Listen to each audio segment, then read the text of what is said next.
Hey everybody, it's Nevin Gusak, host of the Populist Patriot. I think I'm going to do one more live stream. Something that really irritated the heck out of me.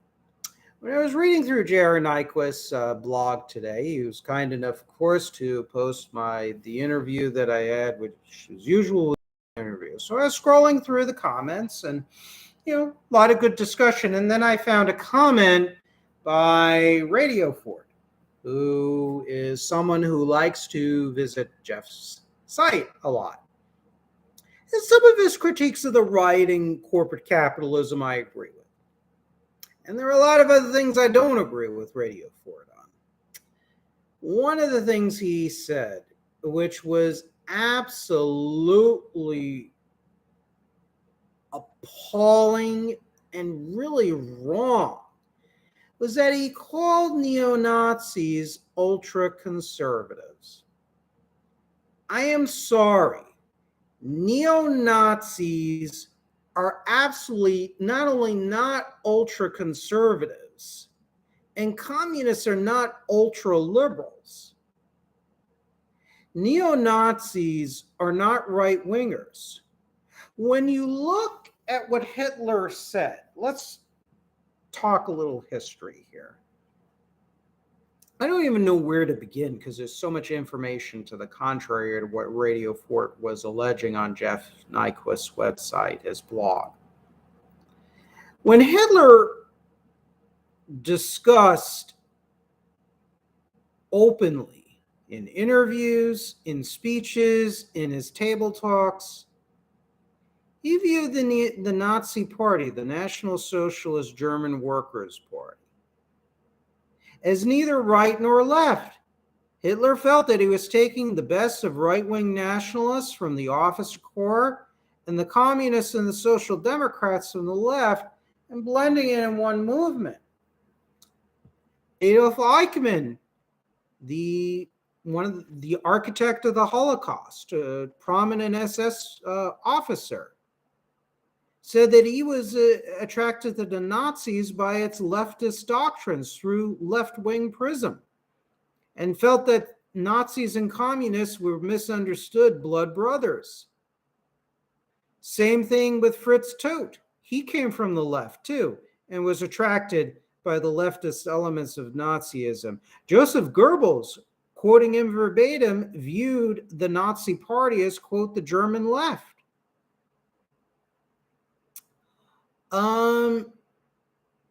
There's actually, by a European neo-Nazi, I think he might have been from Denmark, a tract floating on the internet dating from the 1980s called National Socialism, a Left-Wing Phenomenon.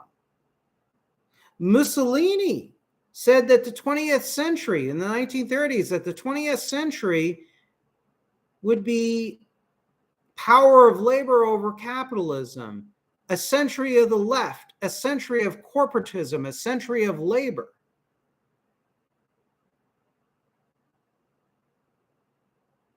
And I can go on and on about it. Nazism, National Socialism combines elements of right-wing sentiments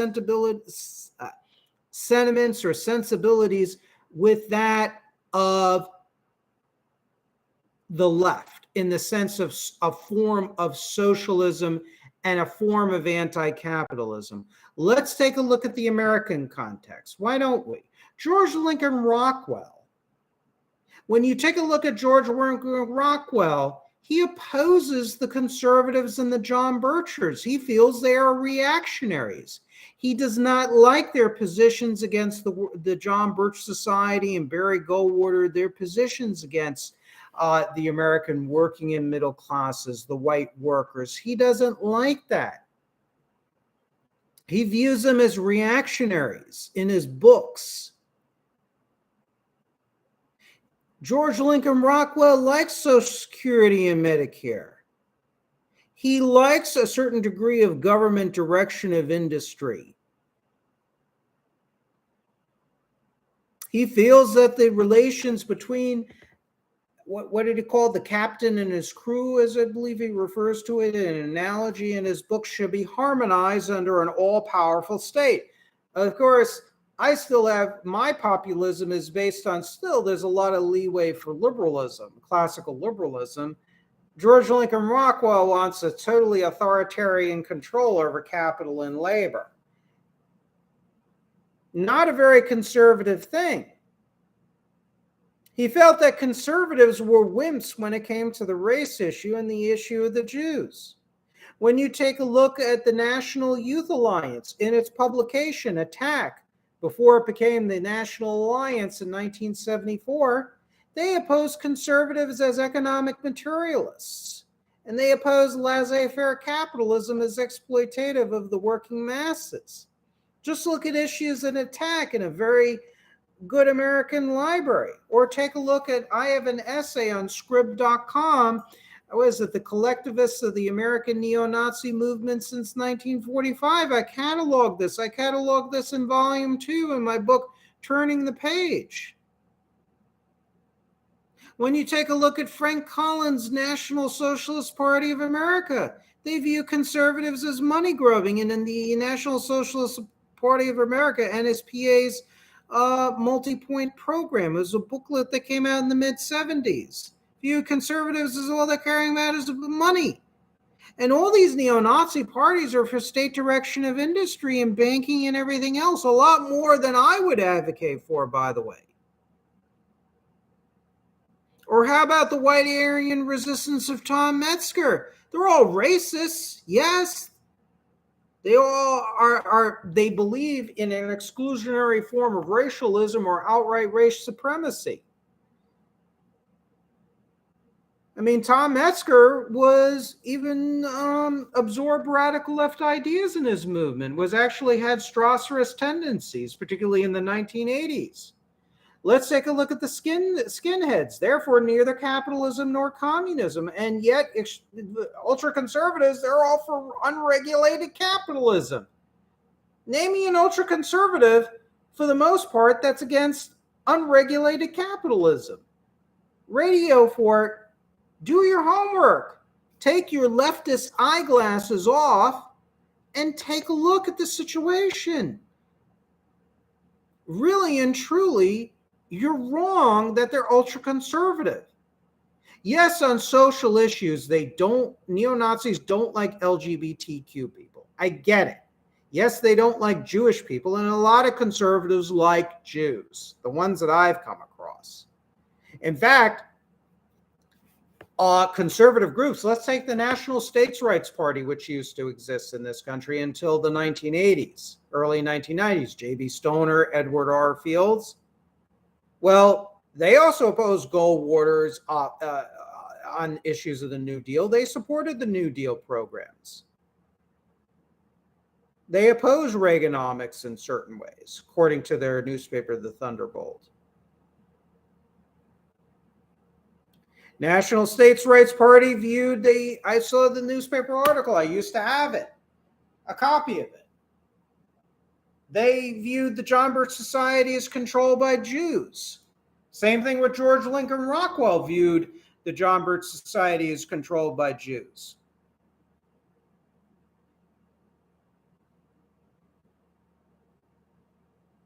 I mean, what more do you want? Just because you're have staunch traditionalist views doesn't mean you're an ultra-conservative. I mean, Mao hated LGBTQ people, persecuted them. The Soviets did. Iran hangs them. But when it comes to economics and politics, they're highly collectivist. And Ben Shapiro and William F. Buckley Jr. and the John Birch Society, all different iterations of conservatism, they're all hyper-individualists, often weaponized by corporate America. Neo-Nazism is not conservatism. The National Socialist Movement, now Jeff Schoep, who is the head and founder of the National Socialist Movement, I mean, he supposedly converted away from National Socialism and racism. Take a look at its multi-point program. There's nothing conservative about it. On politics and economics is the furthest thing from conservative. Talks all about nationalization and control and massive taxation and all the rest of it, and confiscation of this and that and everything else, and control. How about the old Traditionalist Workers' Party? That's another Strasserist organization that used to exist. Richard Spencer. Richard Spencer is for progressive taxation and anti-capitalism. Identity Europa, same thing. Eric Streicher of the National Justice Party. And Mike Enoch. Yeah, socially conservative, but as they like to pride themselves, they're socially conservative, but economically more to the left. I mean, just do some reading and research. Hitler, yeah, he played ball with elements of the capitalists, and some portions of the German capitalist class funded him. But, I mean, you had Russian industrialists like Slava Morozov that funded the Bolsheviks. You have American capitalists throughout the history of communism to this freaking day that support authoritarian collectivist dictatorships in China, in Putin's Russia, in Cuba. I mean, other than these American leftists that are gaga over Cuba, many of them, not all of them, like Code Pink and everything else, who else are the fiercest advocates for loosening the already porous trade embargo of Cuba? The U.S. Chamber of Commerce, which gives boatloads of money to the Republican Party. So don't tell me because, American big capitalists gave them the Nazi Party or the PNF in Italy, the National Fascist Party of Italy, that all of a sudden they're, ultra conservative or supporters of capitalism. No, they believe in strategic pragmatism. They're disciples of Vladimir Lenin in certain ways.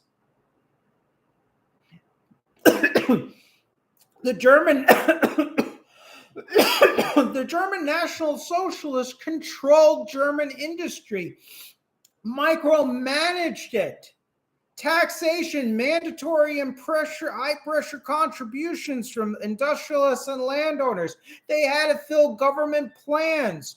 Even journals, periodicals like the New York Times talked about how, quote, what the Nazis referred to as asocial employers were thrown in Dachau and other concentration camps. Big industrialists like Krupp and IG Farben and the coal companies, they were taxed heavily. The private bankers were taxed heavily.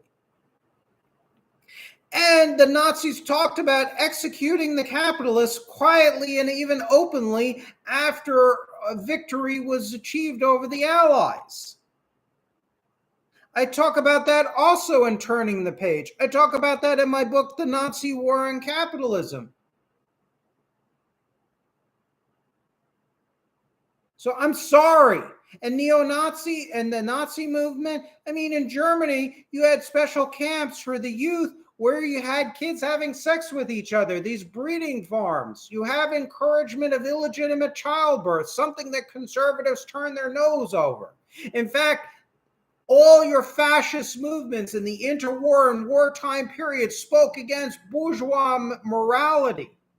They spoke about heroism, of fighting, of manliness, of sacrifice for the common good and the race. That has nothing to do with conservatism. Not in today's standards.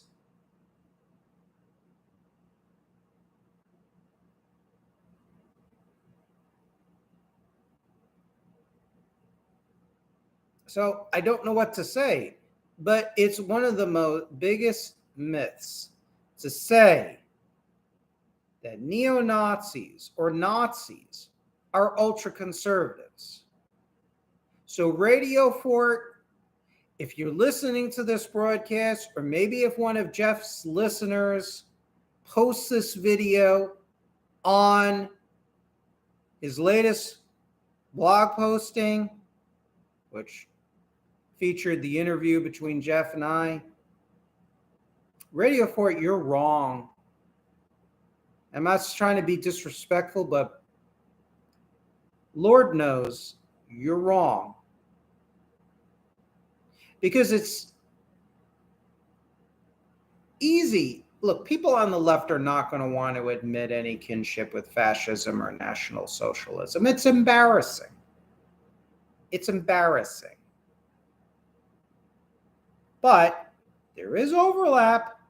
They are both animated by a strong commitment to collectivism within an authoritarian framework. Now, there are leftists that are, anarchists.